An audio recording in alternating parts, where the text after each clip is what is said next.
এবং সমস্ত গুরুজন বরিষ্ঠ নাগরিক যুবক বন্ধু বিশেষ করে উপস্থিত থাকা ছাত্র এবং ছাত্রী বন্ধুମାନେ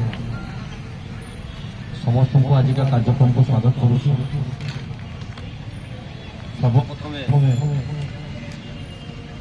ଏ ମାଟିକୁ ମୁଁ ପ୍ରଣାମ କରୁଛି। ଯେଉଁ ମାଟିରେ ମଧ୍ୟ ସେଇ ନାରା ଥିଲା ଏ ଭାରତବର୍ଷ ସ୍ୱାଧୀନତା କରିଦେବା ପାଇଁ ଏ ମାଟିର ସନ୍ତାନମାନେ ନିଜ ଜୀବନକୁ ବଳିଦାନ ଦେଇ ଯେଉଁ 29 ଜଣ ଶହୀଦ ହେଇଥିଲେ ସେ ଉଦ୍ଦେଶ୍ୟରେ ତାଙ୍କ ଆଗାମୀ ପଥ ସମିତ ହେଉ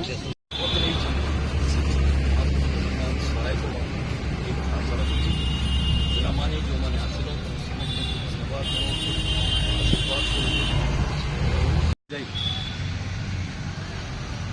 ଯେଉଁ କାର୍ଯ୍ୟକ୍ରମ ଅଗଷ୍ଟ 9 ତାରିଖ ସୂଚିତ କରାଯାଇଥିଲା ତାହା ଅଗଷ୍ଟ କ୍ରାନ୍ତି ଦିବସ ରୂପେ ଆଜି ଆମେ ପାଳନ କରୁଛୁ।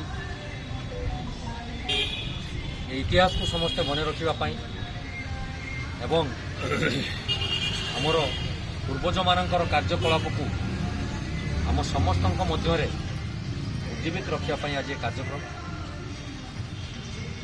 ଯାହା ହଉ ମୋର ସୌଭାଗ୍ୟ ଏ ମାଟିର ସନ୍ତାନ ହିସାବରେ ମୁଁ ଆଜି ପ୍ରଥମ ଅଗଷ୍ଟ କ୍ରାନ୍ତି ଦିବସ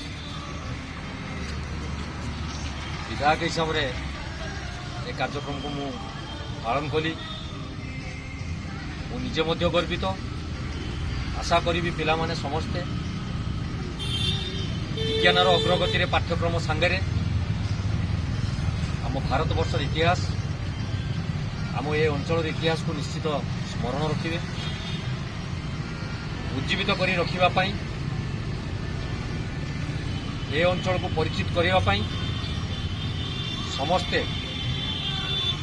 ବିଦ୍ୟାର୍ଜନ ଏବଂ ନିଜର ଜୀବିକା କରିବା ସଙ୍ଗେ ସଙ୍ଗେ ଏ ଅଞ୍ଚଳର ପରିଚୟ ସୃଷ୍ଟି କରିବା ପାଇଁ ସମସ୍ତେ ପ୍ରୟାସ ଜାରି ରଖିବେ। ଯାହା ସମସ୍ତେ ଆସି କାର୍ଯ୍ୟକ୍ରମକୁ ସଫଳ କରିଥିବାରୁ ମୁଁ ସମସ୍ତଙ୍କୁ ଧନ୍ୟବାଦ ଦେଉଛି।